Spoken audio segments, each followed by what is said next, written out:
मौसम विभाग ने मध्य प्रदेश के 18 जिलों में लू का अलर्ट जारी किया है और ग्वालियर चंबल अंचल में तो आने वाले 3 दिनों में लू का रेड अलर्ट है। हालात ऐसे हैं कि आसमान से आग बरस रही है। लोग लगातार मुश्किल से घिरे हुए हैं क्योंकि गर्मी ऐसी है कि लोगों को निकलने नहीं दे रही है। और जो लोग निकल रहे हैं वाकई में उनके लिए गर्मी बहुत ही मुश्किलें साबित कर रही है। सड़क पर लोग चलें, गाड़ियों पे चलें, मोटरसाइकिल पे चलें तो मुश्किल होती है क्योंकि पानी की बोतल साथ में लेके चलनी पड़ती है। अब मैं आपसे बात कर लेता हूँ, गर्मी बहुत ज़्यादा हो रही है। कुछ भी नहीं लगाया आपने, ना साफ़ी लगाई, कान भी नहीं ढके। हाँ, पास में ही जाना है मॉल में। मैं देख रहा हूँ आपके पानी वानी की बोतल साथ में रखते हैं कि नहीं? साथ है, पानी है। अच्छा, पानी साथ है। तो जल्दी पहुँच के फिर दोपहर में तो नहीं निकलती? नहीं नहीं, मेरे टाइम ही है, वो 12 बजे खोलते हैं। मैं जरा इधर भी बात कर लेता हूँ। गर्मी बहुत ज़्यादा हो रही है लेकिन मुझे अच्छा लगा कि आपने अपने कान ढकिए हैं, हेलमेट लगाया हुआ है। साथ में और क्या रखते हैं बचने के लिए? पानी रखते हैं, हाँ नींबू रखते हैं। हाँ। हाँ, यही है। कितने बजे निकल जाते हैं और दोपहर में, इतनी दोपहरी में क्यों निकले, कहाँ जाना है? काम करके आ रहे हैं, हाँ। सवेरे 6 बजे निकल जाते हैं और अब आ रहे हैं काम करके, अब घर जाएंगे। बहुत अच्छी बात है, आप कम से कम अपने आप को बचा के चल रहे हैं। देखिए लू बहुत तेज़ी से चल रही है और आने वाले दिनों में ये और भी रफ्तार पकड़ेगी। ग्वालियर चंबल अंचल में तो हालात ऐसे हैं कि 5 लोगों की जान जा चुकी है लगभग, ऐसा बताया गया है। 4 लू की चपेट में आ गए और 1 सस्पेक्टेड यानी संदिग्ध बताए गए हैं। हालांकि डॉक्टरों ने इस बारे में लोगों को चेताया है और कहा है कि इस लू में कोशिश करें कि वो घर से बाहर ना निकलें, लेकिन फिर भी लोगों को निकलना होता है, मजबूरी होती है क्योंकि मौसम तो बेईमान हो ही गया है। अब लोग क्या अपना काम छोड़ दें, ऐसा नहीं हो सकता। इसलिए ज़रूरी है कि सुरक्षित तरीके से निकलें और अपने आप को बचाएं। जो 6 स्टेज हम लोग मान के चलते हैं, हीट एग्जॉशन और हीट स्ट्रोक के अंदर डिफरेंशिएट करती है। पहले आदमी जब हीट एग्जॉशन से निकल के हीट स्ट्रोक में जाता है तो उसके शरीर से पसीना आना बंद हो जाता है। वो एक बहुत ही डेंजरस पहला लक्षण होता है कि हम गर्म हैं, धूप हमें लग गई है, शरीर से पानी नहीं आ रहा तो चिंता, पानी पीने के बाद भी शरीर से पसीना नहीं आ रहा, बुखार आने के बाद भी, तो शरीर से पसीना ना आना बहुत बुरा लक्षण मानते हैं। फिर उसके बाद ड्राई हॉट स्किन हो जाती है, शरीर बिल्कुल तपने लगता है कि हमारे को शरीर में तपन है, क्योंकि वहाँ से अपने को फ्लो किसका नहीं मिल रहा, बॉडी में फ्लूइड्स का फ्लो नहीं मिल रहा, शरीर गर्म हो जाता है। फिर इसके उपरांत हमको सिर में दर्द, धुंधला दिखना, चक्कर आना, हम 4 कदम चलने की स्थिति में नहीं होते हैं। ये तीनों लक्षण बहुत ही इम्पॉर्टेंट है जिसके लिए हमको तुरंत ऐसी छाँव में जाना चाहिए, पानी की व्यवस्था करनी चाहिए, शरीर को गीले कपड़े से गीला करना चाहिए। पानी मिले तो अपन नहा सकते हैं, उस वक्त पूरा शरीर को गीला कर दें, भले कपड़े पहने तो चिंता ना करके पहला काम कर लें। नमक, नींबू, शक्कर का पानी मिल जाए, संतरा मौसम्बी का रस मिल जाए, पी भी लें और फिर तुरंत डॉक्टर के पास उपचार के लिए चले जाएँ, क्योंकि इसके बाद की स्थिति और गंभीर होने लगती है।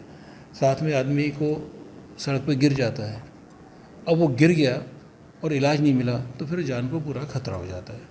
तो गिरने का तरीका क्या होता है, कहीं भी गिर जाए, किसी गाड़ी से गिर जाए, किसी व्हीकल के नीचे आ जाए और ख़तरा बढ़ जाता है। अस्पताल पहुंचने से पहले अन्य खतरे भी बढ़ जाते हैं।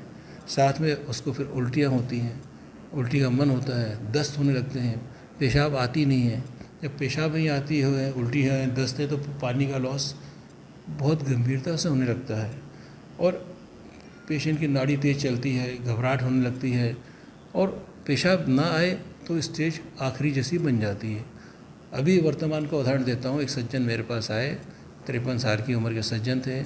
उनको बढ़िया 4 बजे घर में उल्टी हुई, दस्त हुए, घबराहट हुई, पसीना आया, सब हुआ। उसके बाद उन्हें अपने किसी ज़रूरी काम से बाहर जाना था, उसको काम इलाज ना लेते हुए काम में गए। काम में जाने के बाद फिर वहाँ पर उनको घबराहट, पसीना, बेचैनी हुई, उल्टी दस्त फिर से हुए और वो पेशेंट 4 बजे से लक्षणों के अंदर था। 8:30 पे मेरे अस्पताल में आया, नाड़ी देखी 120, बीपी 100, ब्लड प्रेशर की दवाई पहले से खाता था, डायरिया बिल्कुल 1-2 मिनट के बाद वाटी डायरिया लगातार और उल्टियाँ चल रही थी। पानी की इतनी कमी होने के बाद दस्त 1 मिनट के लिए भी रुक नहीं रही थी। 4 घंटे इलाज दिया। 4 घंटे इलाज के बाद ये निश्चित हुआ कि उस पेशेंट की किडनी के अंदर से काम करना बंद हो गया है, जो फिल्ट्रेशन होता है, पेशाब बनना बंद हो गया है। ABG कराई तो उसमें देखा कि इसमें दिमाग के अंदर क्रेटिनिन के लक्षण बढ़ते जा रहे हैं। जब पेशाब नहीं बनेगी तो ऐसे में हमको डायलिसिस की आवश्यकता पड़ जाती है।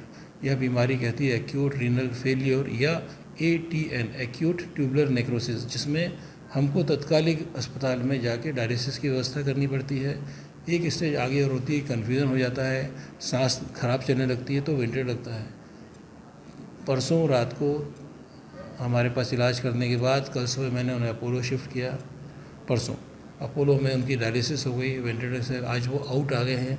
डायलिसिस एक आध दिन और चल सकती है, परंतु now patient is out of danger. तो ये स्थिति भी ऐसी बन जाती है। इस स्थिति में आदमी ने इलाज करा लिया, डॉक्टर ने सलाह दे दी, बच गया। अगर वो बेहोश पड़ा रहा घर में, उसको इतनी सारी सुविधा नहीं मिली, तो हो सकता है कि किडनी बैठ जाए और फेफड़े बैठ जाएं, और इन सब का परिणाम दुष्परिणाम दिमाग के ऊपर होता है, जिससे कि मरीज़ कोमा में चला जाता है और वो मौत को अंगीकार हो जाता है या मौत उसके सामने आ जाती है। पर बचाव ही बहुत ज़रूरी है। हर लक्षण, हर कदम पे परिजनों को, मित्रों को, देखने वालों को अस्पताल तक तो पहुंचाने का काम करना चाहिए।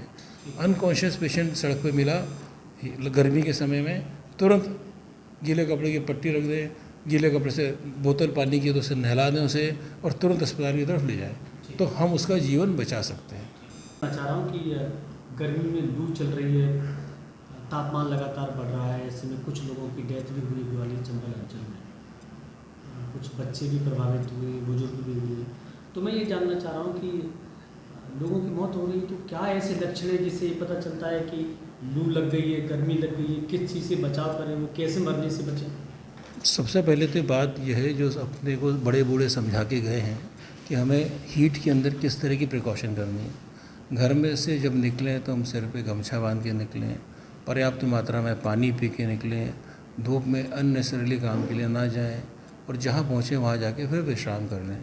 क्योंकि जब नॉर्मल टेम्परेचर बॉडी का जो 37.4 डिग्री सेंटीग्रेड होता है और एटमॉस्फेयर टेम्परेचर मान के अपन चले 98.4 टेम्परेचर थर्मामीटर अपन नापते हैं, पर बाहर का टेम्परेचर तो 40 के बाद 41, 42, 43, 44, 45, 46, 47.8 तक मैक्सिमम ग्वालियर में रिकॉर्ड हुआ है। जब इतना टेम्परेचर बॉडी के टेम्परेचर से 10 डिग्री का वेरिएशन होता है, नॉर्मल अपन सेंटीग्रेड में माने तो 37.4 टेम्परेचर अपनी बॉडी में या 98.4 फ़ारेनहाइट में, बाहर का टेम्परेचर जो 44, 45, 46 है, इसमें फिर ड्यूरेशन ऑफ एक्सपोजर ही सबसे बड़ा ख़तरनाक काम होता है। सबसे ज़्यादा दिक्कत ये आती है कि हमारे को जब बॉडी में टेम्परेचर होता है, जो पहला लक्षण होता है वो हम उसमें कमज़ोरी महसूस करने लगते हैं। तो इनिशियल स्टेज में अपने को क्या होता है, हीट एग्जॉशन, एक्सपोजर जो हीट का होता है उसमें हीट एग्जॉशन होता है, तो हमें चक्कर आने लगते हैं, हमको घबराहट होती है, पसीना आने लगता है, और हमारे शरीर में चमड़ी ठंडी होने लगती है। उसका लक्षण ये होता है, शरीर अपने आप की बॉडी को प्रिजर्व करता है पानी को, तो बाहर जो शरीर के पेरिफेरल पार्ट्स होते हैं जैसे उंगलियां हो गई, हाथ हो गए, वो ठंडे होने लगते हैं। क्यों कि बॉडी का टेम्परेचर और जो फ्लूइड है वो बॉडी रिटेन करती है, दिल की तरफ सप्लाई करती है, फेफड़े की तरफ सप्लाई करती है, बॉडी अपने बचाव के मैकेनिज्म शुरू कर देती है। परंतु इस सब के बाद भी कुछ नहीं होता, तो फिर मसल्स में क्रैम्प्स आने लगते हैं, हाथ पैर अटने लगते हैं, क्योंकि सोडियम, पोटेशियम और पानी की कमी पर्याप्त मात्रा में हो जाती है। सेकेंड स्टेज आती है हीट स्ट्रोक, जो हीट एग्जॉशन से आगे की स्टेज होती है, जिसमें कि आदमी का व्यवहार बदलने लगता है। आदमी का व्यवहार क्यों इसलिए बदलता है कि दिमाग के अंदर ऑक्सीजन की कमी होने लगती है, दिमाग में विटामिन के साथ जो ज़रूरी सोडियम, पोटेशियम, इलेक्ट्रोलाइट्स होते हैं वो कम हो जाते हैं, साथ में पसीना आना बंद हो जाता है, क्योंकि पानी इतना कम हो चुका होता है कि बॉडी से पसीना नहीं आता, तो शरीर गर्म सा हो जाता है पूरा। जब गर्मी पूरी महसूस होती है तो टेम्परेचर बॉडी का भी 40 डिग्री से ऊपर हो जाता है, जो कि हम बाहर से तो नहीं महसूस कर सकते, पर अंदर से जब अपन नापते हैं थर्मामीटर से, रेक्टल थर्मामीटर से नापते हैं, तो बॉडी का टेम्परेचर 40 डिग्री सेल्सियस से ऊपर हो गया, मतलब 104, 5, 6 बुखार हो गया, तो पानी की कमी हो जाती है, कन्फ्यूजन की स्टेज हो जाती है, साथ में पेशेंट कभी कभार बेहोशी की अवस्था में पहुंच जाता है, क्योंकि ब्रेन के अंदर ये एक्टिविटी ख़त्म होने लगती है। किस तरह की पेशेंट एक्टिविटीज़ कैसी करता है? पेशेंट अगर कोमॉर्बिड कंडीशन पेशेंट के साथ है, अगर वो ब्लड प्रेशर का ग्रसित मरीज़ है, डायबिटीज़ से ग्रसित मरीज़ है, या उसे दिल की बीमारी है, या उसको कोई न्यूरोलॉजिकल डिफिसिट है, या वो एग्जर्शन का काम कर रहा है जानते हुए भी, जैसे कि हमने देखा कि हीट एग्जॉशन की स्टेज से अपन हीट स्ट्रोक में जा रहे हैं, तो अगर हमको वार्निंग साइंस आ गए हैं बॉडी के अंदर, बॉडी साइंस जो वार्निंग के होते हैं, उस बॉडी साइंस को हम इग्नोर कर जाते हैं, तो हो सकता है हम उसके आगे की स्टेज में पहुंच जाएं।